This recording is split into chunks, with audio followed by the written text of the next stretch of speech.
Hello दोस्तों, राधे राधे। दोस्तों, कल था फादर्स डे और उस मौके पर सुबह सुबह 6 बजे मेरे बेटे ने अपने पिताजी को कॉल लगाई विश करने के लिए। और उसने विश करके फिर फ़ोन दे दिया बहन के पास, कोमल के पास फ़ोन दे दिया। कोमल सोई थी, उसने फ़ोन दे दिया कि ले पापा से बात कर ले। अब कोमल क्या बोले, आपने रोटी खा ली? उधर शायद सुनाई नहीं दिया, उसने 2-3 बार ये बात रिपीट की। मैं माथे पे हाथ रख रही थी क्योंकि सुबह के 6 बज रहे थे। और वो फिर करे, आपने रोटी खा ली? फिर जब कॉल कट गई तो मैंने उसको पूछा कि सुबह सुबह 6 बजे कौन ठूंसने बैठ जाएगा? ये क्या सवाल था? तू सोच तो लिया कर, तू पूछती क्या है? तो उसने बोला मुझे ध्यान नहीं था टाइम का, एक्चुअली वो नींद से जगा के तो फ़ोन उसके हाथ में दिया, उसको लगा शायद टाइम ज़्यादा हो गया, छुट्टी थी कल। कल छुट्टी थी, हाँ संडे तो था।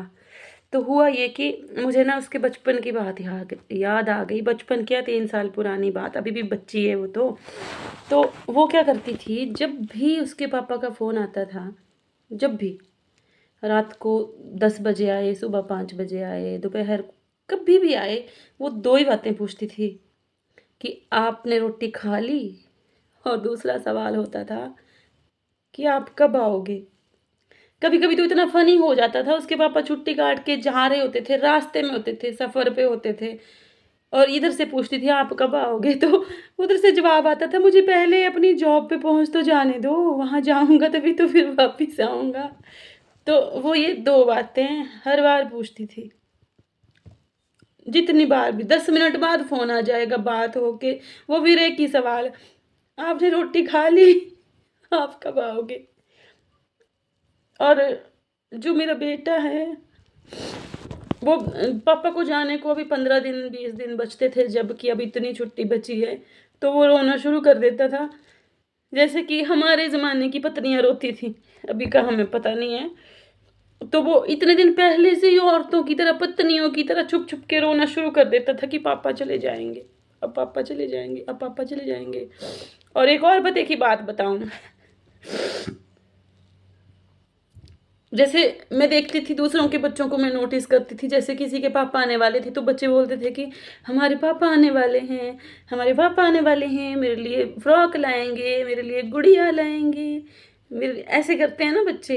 मैं अपनी भी बात करूं, मेरे भी पापा आते थे तो आ रहे होते थे, तो मैं भी ये सोचती थी कि क्या लाएंगे। मेरे पापा भी कुछ नहीं लाते थे, वो कैंटीन का सामान लाते थे, परफ्यूम क्रीम इस तरह का सामान लाते थे, तो मैं भी उस लालच में इंतज़ार करती थी कि पापा आएंगे। लेकिन मेरे हस्बैंड का ये था कि वो कुछ नहीं लाते थे, वो कुछ नहीं आते थे, वो खुद ही आते थे।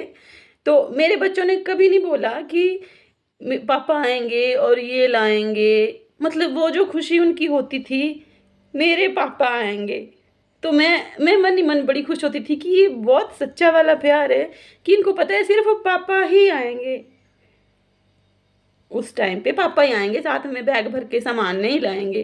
तो मैं बोलती थी है कितना सच्चा प्यार है कि इनको पता है हमारे पापा आएंगे। ये तो हो गई ये बातें, 2-3 बातें। और जब वो जाते थे ना जब वो जाते थे तो हम ना उनको बस में बिठाने जाते थे, घर से 50 मीटर दूर, 100 मीटर दूर, ऐसे बस में बिठाने जाते थे। तो वो तो बस में बैठ के चले जाते थे ना, उसके पीछे जब वो हंगामा होता था ना रोने का, लोग इकट्ठे हो जाते थे कई बार दो सड़का में कि क्या हो गया बच्चों को। तो मुझे हंसी आ जाती थी कि कुछ नहीं हुआ है भाई, इनके पापा गए हैं। तो मैं घर तक उनको बड़ी मुश्किल से पहुंचाती थी। बेटी तो फिर भी 2-4 दिन में नॉर्मल हो जाती थी, मेरा बेटा जाने के बाद भी परेशान कर देता था मुझे, रातों को उठ उठ कर रोता था पापा के लिए। और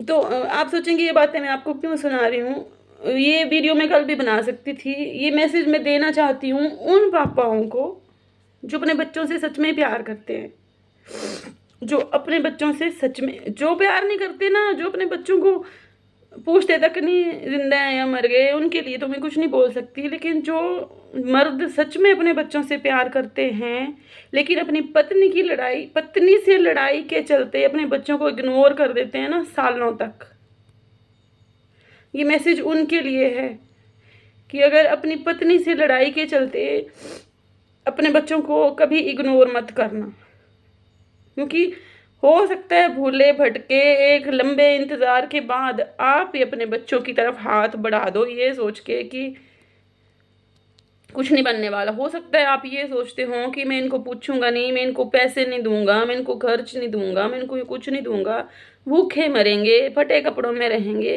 फिर मेरे पास लौट आएंगे। ऐसा कभी नहीं होता, क्योंकि माँ माँ वो शक्ति है ना, अपने आप में बहुत बड़ी ताकत होती है माँ। तो कहना बस इतना सा है कि पत्नी से लड़ाई के चलते अपने बच्चों को कभी इग्नोर ना करो, क्योंकि औलादें किस्मत से मिलती हैं। और यही मैं मैसेज बच्चों को भी देती हूँ, मैं अपने बच्चों को भी समझाती हूँ। मैं एक किस्सा सुनाती हूँ। आदि 10-15-20 दिन का था और ऐसे ऐसे लिया हुआ था उसके पापा ने, पजामा नहीं पहना था, नंगा था नीचे से बच्चा, और ऐसे ऐसे पीछे उसके हिप्स पर हाथ ऐसे पकड़ते हैं ना छोटे बच्चे को, ऐसे पकड़ रखे थे, और वो ड्यूटी के कपड़े पहने थे उन्होंने, वाइट टी शर्ट थी और ऐसे पकड़ा हुआ था। और बच्चे ने हाथ में पॉटी कर दी, आदित्य ने हाथ में पॉटी कर दी, और बंदा बंदा बोले कि ऐसे पूरा पीले हो गए वो, और बंदा बोले कि कर ले, कहते अब इसको हिला दूंगा तो ये पॉटी नहीं करेगा, करने दो इसको अच्छे से। तो मैं ये बात अपने बच्चों को भी सुनाती हूँ, बच्चे को तो नहीं पता ना, वो तो इतना छोटा सा था। तो ये बात मैं अपने बच्चों को भी बुलाती हूँ, कि बताती हूँ, समझाती हूँ कि बाप का साया होना ही बहुत बड़ी बात होती है। इज्जत किया करो अपने माँ बाप की, क्योंकि उनके बाद कोई नहीं होता है पूछने वाला। उनके अलावा बाद फिर दुनिया मतलब से चलती है, मतलब के रिश्ते होते हैं, बिना मतलब के कुछ नहीं है।